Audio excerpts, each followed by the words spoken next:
Déjà, j'aimerais faire une grande dédicace à mon petit frère Christian parce que c'est lui, il y a de cela quelques années, qui m'avait parlé de ce groupe-là, Mista, qui était le groupe de Bobby Valentino. Quand il avait l'âge de 13 ans, j'oublie un peu le nom des autres membres aussi qui chantent aussi tous aussi bien, hein. C'est truc, mais Bobby Valentino avait déjà, c'était un peu le lead vocaliste déjà. Il avait une voix très mature pour un gamin de 13 ans. Franchement, quand j'écoute sa voix, je dis mais ça n'a même pas changé. Quand j'écoute sa voix à 13 ans, et après quand je repars après vers son premier album solo que vous voyez apparaître là, qui était sorti en 2005. Euh, je dis wow, il n'y a même pas, il a le même timbre vocal, il avait déjà une maturité vocale très impressionnante un peu pour son âge à l'époque et tout. Et cet album de Mista, qui avait été entièrement produit par Organized Noise, me surprend énormément par la maturité un peu la maturité un peu des lyrics on a quelque chose qui est très gospel. Je dirais pas forcément, bon, le mot spirituel un peu, j'aime beaucoup le répéter, mais il y a beaucoup de spiritualité dans cet album-là. Oui, les thèmes d'amour, les trucs, mais beaucoup de spiritualité un peu pour des enfants de 15, 14, 15 ans. Les thèmes qu'ils racontent sont parce que très adultes, mais pas adultes dans le sens explicite, mais adultes par rapport euh, aux tribulations un peu qu'on peut voir un peu quand on vit un peu dans la société. Là, c'est un album très mature pour des gamins qui ont entre 13, 12, 14 ans. Et ça me permet même un peu de revenir. Je ne sais pas, j'aimerais faire ça un jour avec mon frère. Je vais le demander un peu là, de revenir même un peu sur cette période de ce fabuleux trio qui a été Organized Noise. Organized Noise, franchement, le trio, Rico Wade, Slippery Brown, et j'ai oublié encore le nom, Harris aussi, je crois que c'est Harris, je sais pas comment il s'appelle. Franchement, ces trois-là, ce qu'ils ont produit comme truc génial dans les années 90, c'est incroyable.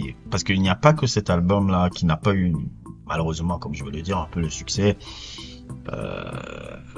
qui n'a pas eu le succès à les années 90. Je pense par exemple à Society of Soul aussi, Brainchild, l'album que vous voyez apparaître sur votre écran là, je pense à Cool Breeze, l'album de Cool Breeze. Je parle aussi à Parental Advisory, qui était un groupe aussi qui était dans le collectif de la Dungeon et qui était entièrement produit par Organized Noise, qui s'appelait Ghetto Street Funk, cet album-là.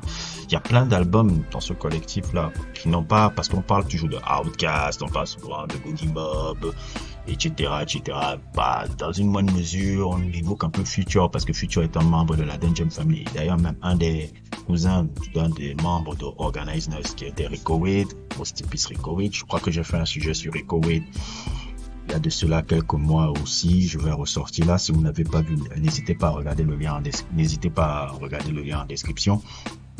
Je suis très fasciné par cette période-là où ils ont produit énormément de musique de qualité. Énormément de musique de qualité. Et Mista Mista vraiment en fait partie par la musicalité. Il y a parfois même des moments où ça me rappelle même dans la composition Isley Brothers. Je sais plus c'était quel son que j'avais retenu comme ça. Je sais pas si c'est le son Arts On qui me rappelle un peu, je sais pas si c'était Arts On ou autre et tout. Je pense que ça devait être le son Arts On là, qui me rappelait un peu le son de Isley Brothers, la Voyage to Atlantis là, que j'aime beaucoup dans le truc. Je vais essayer de mettre des petits snips, hein, parce que c'est un peu dangereux de mettre des snips après. YouTube te strike et tout, il te strike. C'est un peu compliqué de partager de la musique là. Mais je vous essaierai de vous mettre le truc en description, si j'oublie pas. Et ça me rappelait beaucoup, Voyage to Atlantis d'Isley Brothers, qui est tout aussi génial aussi. Et au risque de me répéter, vraiment les thèmes très adultes et très trucs, et surtout le tube de cet album là, qui était Blackberry Molasses, qui est le son que vous entendez en fond là, et qui, là, je l'ai découvert même dernièrement, hein, juste il y a quelques jours là, que c'était le son préféré de Tupac avant qu'il ne meure. C'est-à-dire que cette époque-là, comme un peu vous voyez un peu les membres de Outlaws qui étaient avec lui à l'époque et tout, disaient que Tupac écoutait ça tous les jours depuis sa sortie. Tous les jours, tous les jours. Et d'ailleurs, même, il y a une référence un peu... C'est le problème un peu avec cet album-là, ce n'est pas sa qualité, ce n'est pas le truc, mais comment on appelle ça? Comment marketer des jeunes comme ça qui renvoient extrêmement de maturité?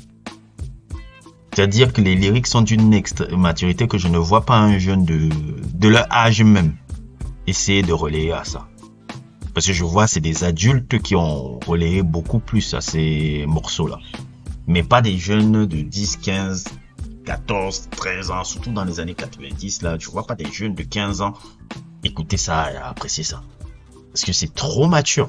Trop mature. Trop mature. Même moi, je disais, mais attends, c'est des enfants qui parlent de ça. Je dis, attends, vous avez quel âge? Vous avez quel âge? Et je vois les lyrics, c'est écrit par des adultes et tout, mais c'est trop mature pour les gamins. Je pense que c'est ce problème un peu, le problème qu'il y a eu un peu dans le marketing un peu autour de cet album. Mais pour moi, cet album-là, c'est vraiment une masterclass. Hein. C'est vraiment une masterclass. Ça méritait autre chose.